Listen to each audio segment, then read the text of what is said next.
Okay, so this is that part 2 of those two videos, and in this part I'm going to go ahead and show you how to create this modeler. So the modeler allows you to add a number of different algorithms and inputs to almost like a flow chart. You build a flow chart with your algorithms and allows you to run a number of algorithms in series to get a particular output depending on what you need. And in this case, we are buffering various layers by different distances, by different buffer distances. We are then counting the number of points that intersect with that buffered feature and getting a result with the number of features, with the number of trees. And in this instance, it's 49,259 trees that are intersecting with the footprint of the Gigafactory. So that's what we're going to do. If you're interested in that, follow on and I'll show you how to do that in QGIS. Okay, so how do we go about that? We have our layers. We've got our random points which represent our trees, and then we have our greater extent, which is the land use. Now we no longer need that because we only needed that layer to generate the forestry or the forests or the trees. And we've got our footprint, and then we've got a greater extent, which these two layers we can use to calculate. We can count points in a polygon. But what I want to do is try and demonstrate how this graphical modeler works by linking a couple of algorithms together so that you don't have to go through the series of doing them individually and taking a long time. And when you have a model saved up, you can just run the model and then repeat. Rinse and repeat. Okay, so let's see if we can get a handle on this modeler. So under the processing menu, we want to select graphical modeler. And mine has popped up onto my second screen, so I'm just going to minimize that and drag it across. And this is what it looks like. So essentially what we're going to do is we're going to add information and algorithms to this sheet, this blank sheet here, which will create a flow chart effectively and will execute the various algorithms and functions when we want them to. So let's use an example of, okay, we'll add a layer. So first of all, we've got inputs and algorithms. So let's label this one, we're going to label the model first of all. And what shall we call it? We are counting trees. We can go gigatrees. Gigatrees, okay, and group, nah, this is not important. No group. Okay, so we're going to add a vector layer, and the vector layer we're going to add will then allow us to choose the vector layer to work with. So we're going to go drag that icon across there, and then it pops up with a parameter name, and we'll just call it layer, and it's going to be a polygon. We'll say okay. So now there we go. We've got a layer added to our project. Now let's say we want to run an algorithm on this. So let's choose buffer. We're going to choose to buffer something, and here is the list of buffer algorithms and options. You can buffer rasters and all sorts. So I'm going to just go with the box standard one for the vector geometry, drag that one in, and then it's going to pop up with the various options. So it's called buffer, that's fine.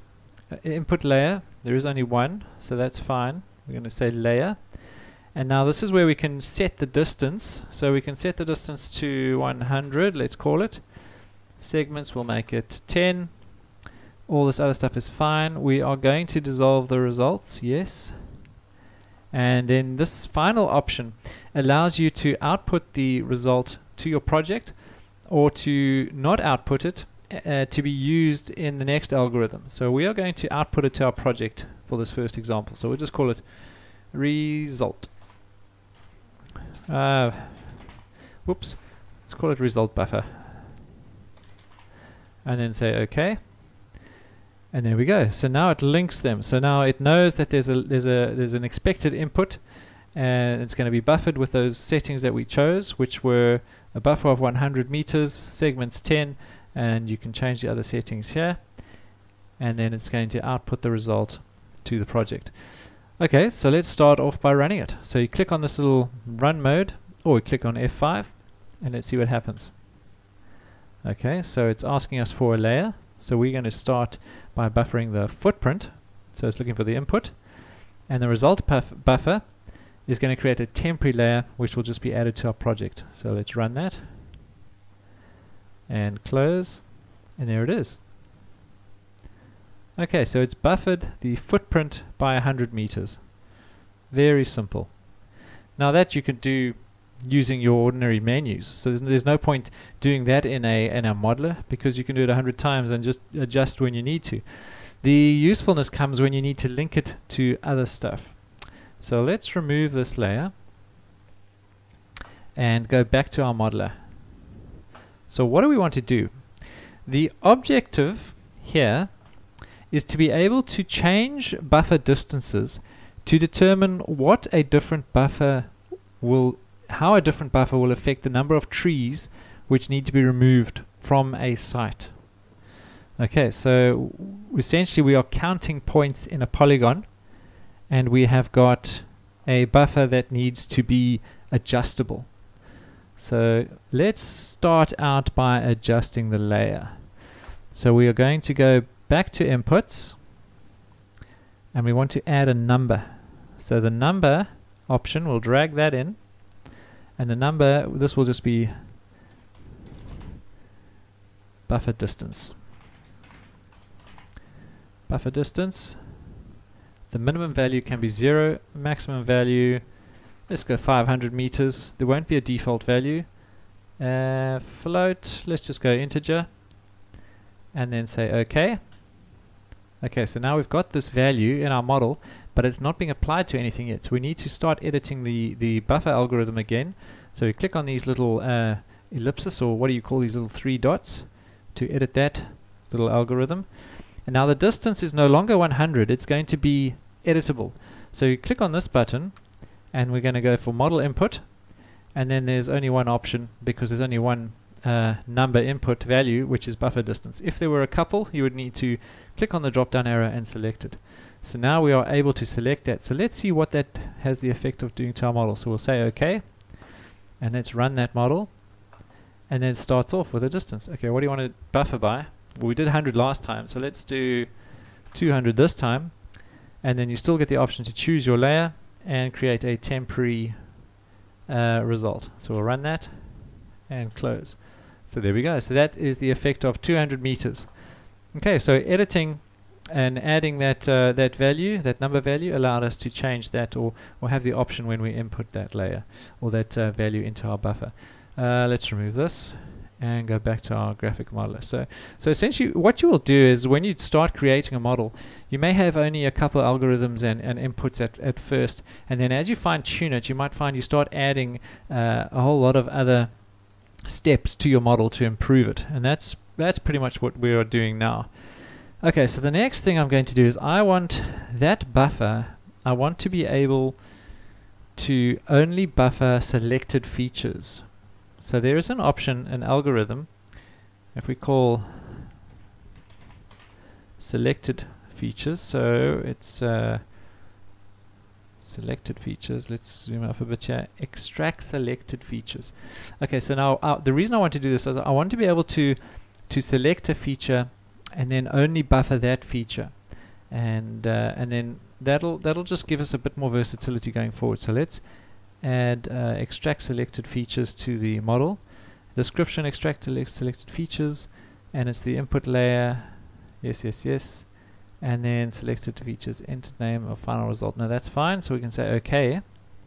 And now what we need to do is change the buffer from input layer to selected features. Okay, and you'll see how this changes the flow. So now we can put that there, this here, and let's see what this does. So we'll run that. Okay, first of all, before we run it, let's go and select one of the features. So let's select, let's say we just want to buffer this outer building. So we've selected it, and then we'll go back to our model and run it, and make it 200, and it's going to be the footprint. So if we selected extent, it wouldn't work because we haven't selected anything. So make sure that you do select the correct feature in the relevant layer, and then we can just select run again. Okay, so now having added that option to extract the selected features, it only buffers that selected feature. Okay, so what is next? Let's just remove this first of all. I always like to remove my temporary layers, otherwise my model and my project gets very messy. My project, at least, and my table of contents or layers panel gets very messy. So let's go back to the modeler. Okay, so what's next? We've selected features, we've got a buffer distance set. Now the next thing is we want to count points in a polygon. So this option can actually be removed because we are going to use the output and then run another algorithm using that output. So we're not going to add it to the final project, but the count points in a polygon, that will be added to the next project. So let's go count, and let's see if we can find it. Count points in polygon. So that is the one we want to add. Okay, here we go. So the description, count points in polygon, we can call it count trees if we want to. And then the input layer is going to be the buffered algorithm. Okay.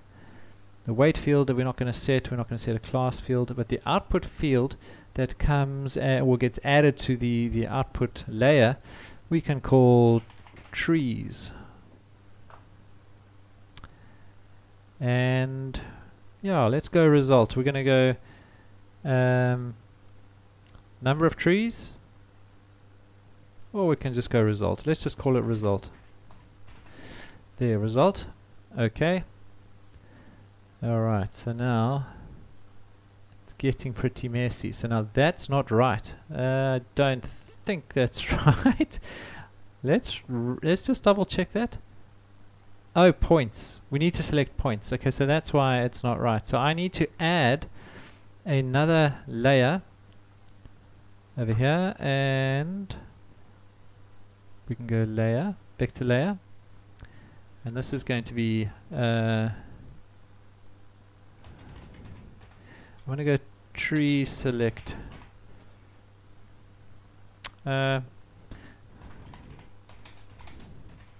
Trees to count, and it is a point. Okay, now if we go in here, I need to make sure I set the points as trees to count. There we go. That looks better. Okay, now when we run it, we're going to get an option to select this layer. Now, of course, we don't have to add an option to add a vector layer. You could go straight in here, or if we cancel this, you could go straight in here and then click on this little radio button and go and permanently or always use a particular layer. So you could go and select trees. In having this variable in your model, it just allows you to choose a different point file if necessary. So maybe in our example, because there is only one point file, this little variable option here is superfluous. But let's leave it for now and run and see what happens. Okay, so the buffer distance, we're going to go 100. So a buffer distance of 100. The input layer is, we're going to use, oh, hang on a second. Oh, there, we're going to select that one. Let's select both of them. So let's try that again. Okay, so let's run that. Okay, so distance of 100. Now the selected layer is going to be both of those features, and then the trees to count random points, and it's going to create a temporary layer. So let's run that.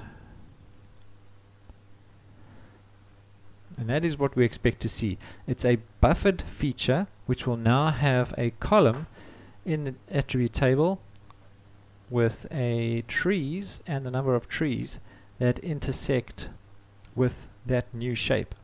So we can double check that. That's 94,753 trees.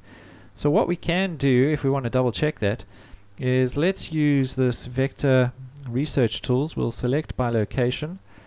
We want to select random points that intersect with result and create a new selection. Let's run that and close. And now if we open up the attribute table, no, it's not that one, sorry. We open up the attribute table for random points. It should be 94,000 odd trees selected. That's what I'm expecting to see. Let's just click, okay, we're waiting for it to open. Okay, there it's opened. Let's make this a bit bigger. There we go. 94,753. So what I did is I did the exact same thing essentially. By selecting using this shape, I was able to isolate all the trees that intersected with it, and the number is the same. So you can do that just to double check that your model is working correctly. Okay, so there we go. We've got a model that is working. And we can tweak this further. There's one nice feature that I'd like to show you, and that is how to add a style to a model. So let's minimize this for now. And what I want to do is I'm going to open the properties, and I am going to change the color, the fill color. What should we make it? Like a purple, like a sort of a transparent purple, something like that. Okay, and then the outside line will make 1, and so let's leave it black. Okay, then but for labels, I want to go single labels. I'm going to label on trees, draw text buffer, and where is the option? I actually want to, let's just change this. It's going to be trees, but it's going to be number. I'm going to use the hashtag number of trees. Oh, it doesn't like that. Concatenate. Oh, doesn't like that. Only one concatenate. So that's my expected result from that little equation there. So number of trees. Okay, we'll say okay, and apply, and okay, and that's what it's going to look like. Bearing in mind that this is for the entire area, because we selected both of these features when we ran that result. Okay, so now what I'm going to do is go to properties, and I'm going to save this style. So I want to say save style, and put it in my folder, and I'll just call it style. Save, and okay, and okay. Okay, so now we can delete that. Remove layer, yep. And let's just deselect that for now. We'll go back to our model. Yikes, where's my model gone? I think I panned off the page here. Yes, there it is. Okay, so I just panned too far for some reason. Yeah, so I might have just clicked and panned. But anyway, I mean, your model can get gigantic, but if you can't see all of it, it might be confusing. Anyway, I'm currently in the top left-hand corner of this page. Alright, so let's add a algorithm for the style. So I'm going to type in style, and there's set style for vector layer. That's the one I want. Set style for vector layer is the name. That can be fine. And I'm setting the style for the count trees, and then I want to load a style. Okay, so I am going to actually select a style from my hard drive by selecting on that ellipsis. Takes me straight to that folder. Select the style.qml, say OK, and that's where I expect to see it. So it's count trees result. Okay, so let's see how that works. So I'm going to drag this onto my second screen. I'm going to select the extent this time. Let's select the extent. And then if I go to my browser, you should have, let's just refresh this. Where's my models? I think I need to save it first. So let's save this. We're going to stick it under projects. I don't want to stick it there. I want to go desktop, Gigafactory projects, and what is this? Count trees, save. There we go. So now I can drag this off to my second screen here. And if I refresh, I don't need to. There it is. So there is my model in my browser. So under projects, project, where I saved it, there's GigaTrees. So now you can run it from here. So just double click on it there, and it runs your model. So you don't have to have that model window open all the time. Once you've finalized it, you can just run it from your browser. So let's go with 250 meters. We are using extent this time, the trees, and let's run it.